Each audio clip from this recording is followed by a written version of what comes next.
Saudara, untuk membahas merebaknya virus HMPV di Cina, kita sudah terhubung dengan Dr. Gigi Widiawati, sekaligus juru bicara Kementerian Kesehatan Republik Indonesia. Selamat pagi, Dok. Selamat pagi Mbak Asri, salam sehat. Salam sehat. Dok, ini kan masyarakat juga masih banyak yang belum tahu. Jadi virus HMPV itu apa sebetulnya? Jadi virus HMPV itu sebenarnya adalah penyakit pernafasan bagian atas dan bagian bawah pada orang dengan segala usia, Mbak. Terutama sekali di usia kalangan anak kecil dan lansia. Maaf. Dan orang-orang dengan sistem kekebalan tubuhnya yang lemah. Dan ini sudah ditemukan sebetulnya sejak 2001. Gitu Mbak Asri. Ini kan artinya penyakit tentang gangguan pernafasan begitu ya, Dok. Pernafasan, Nah, infeksi saluran saluran pernafasan. saluran pernafasan. Nah, Iya. akhir-akhir ini juga banyak kasus flu dan batuk, termasuk saya juga lagi nggak enak tenggorokan nih, Dok. Nah, bagaimana cara memastikannya kalau ini eh, gejala yang dirasakan begitu ya, batuk, flu dan lain-lain ini dipastikan bukan HMPV? Iya, jadi kalau dikatakan dipastikan sebetulnya gejala umumnya seluruh saluran infeksi pernafasan itu sama, Mbak. Jadi penyakit saluran pernafasan, apapun sebabnya, apapun virusnya, apapun bakterinya, ini gejalanya kurang lebih sama.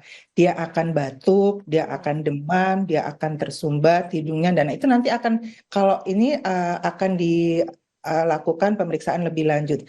Nah, tadi dikatakan kembali sudah ada seperti Pak Menkes katakan bahwa HMPV ini bukan virus baru. Ini adalah virus yang lama dengan gejala yang sama dengan infeksi biasa. Jadi penanganannya pun akan sama dengan infeksi saluran pernafasan biasa, Mbak.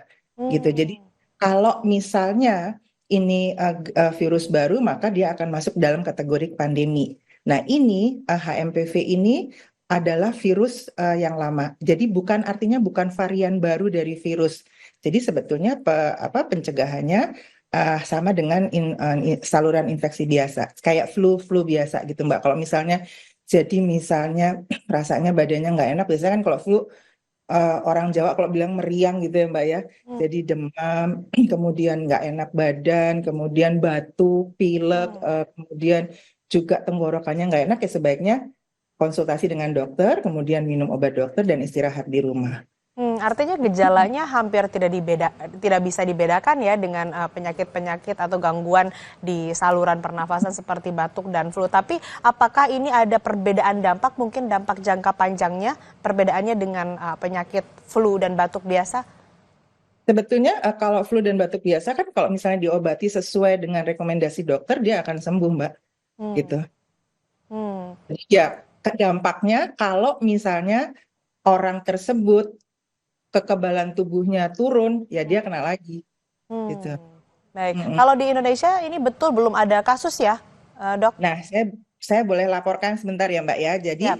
sebenarnya kemarin itu sudah ada laporan masuk di Kementerian Kesehatan, Hmm. sudah ada beberapa anak yang terkena, dan kita terus menelusuri, gitu, Mbak. Jadi himbauannya sebenarnya karena kan masyarakat kayaknya panik nih Mbak ya, karena kok Hmm. kayaknya terulang lagi tadi Betul. seperti yang dibicarakan oleh presenternya 5 tahun ke belakang kemarin terulang lagi. Nah, di sini yang harus kita sampaikan ke publik adalah memang tetap harus waspada, tapi tidak perlu panik. Karena ini bukan virus baru. Virus ini sekali lagi sudah teridentifikasi sejak 2001. Jadi seperti dikatakan oleh Pak Menkes tadi, sistem imunitas manusia ini sudah mengenal. Jadi sudah mampu merespons dengan baik, Hmm. gitu Mbak. Lalu dari Kementerian Kesehatan nih, Dok, apakah ada langkah selanjutnya begitu yang akan dilakukan? Misalnya mungkin akan mengusulkan penghentian turis dari Cina atau seperti apa?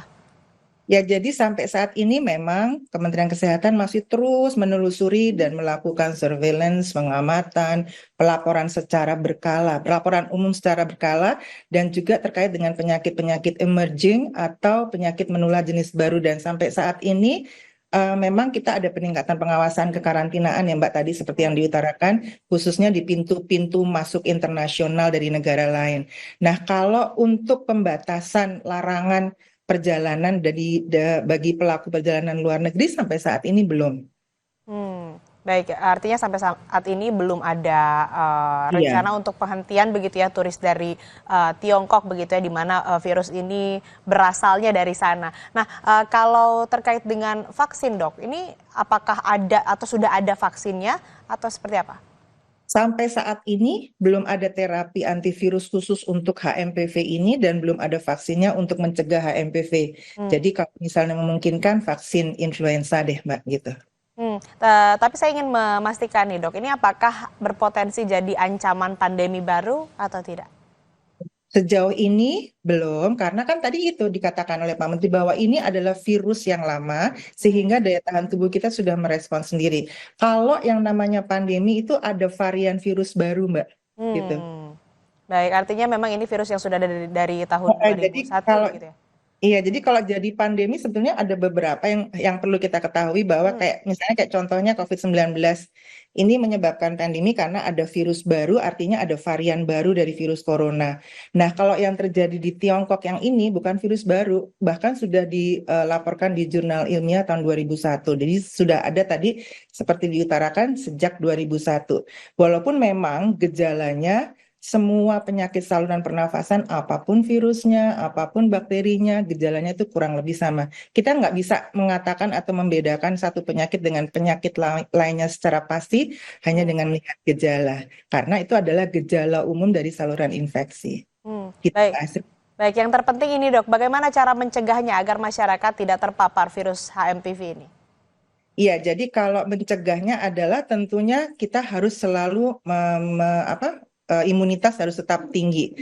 Jadi perawatan medis buat bersifat suportif untuk penguatan imunitas tubuh. Jadi daya tahan tubuhnya harus bagus. Kemudian PHBS itu perilaku hidup bersih dan sehat, makan sehat teratur, kemudian cek kesehatan, kemudian berolahraga minimal 30 menit sehari dalam seminggu gitu ya Mbak, dalam 5 hari. Kemudian juga kalau misalnya kita tadi seperti saya katakan bahwa kita nggak enak badannya, sebaiknya jangan beraktivitas atau bermobilitas keluar rumah dulu. Terapkan protokol kesehatan, tapi kalau harus keluar rumah pun karena suatu pekerjaan atau sudah janji, maka sebaiknya pakai masker. Dan jangan lupa juga cuci tangan dengan baik dan benar. Baik, Jadi, terapkan. Hmm? ya, itu Mbak. Baik, terapkan pola hidup bersih dan sehat, Dan juga jangan sehat, lupa jaga ya, pola makan, kemudian pola ya. istirahat, dan juga jangan lupa harus tetap berolahraga. Baik, terima kasih Dr. Gigi Widiawati sekaligus juru bicara Kementerian Kesehatan Republik Indonesia telah bergabung bersama kami di Sapa Indonesia Pagi. Sehat selalu, Dok. Terima kasih Mbak Asri. Saudara tetaplah bersama kami, usai jeda kami akan hadirkan informasi soal program makan bergizi gratis di hari kedua di sejumlah daerah.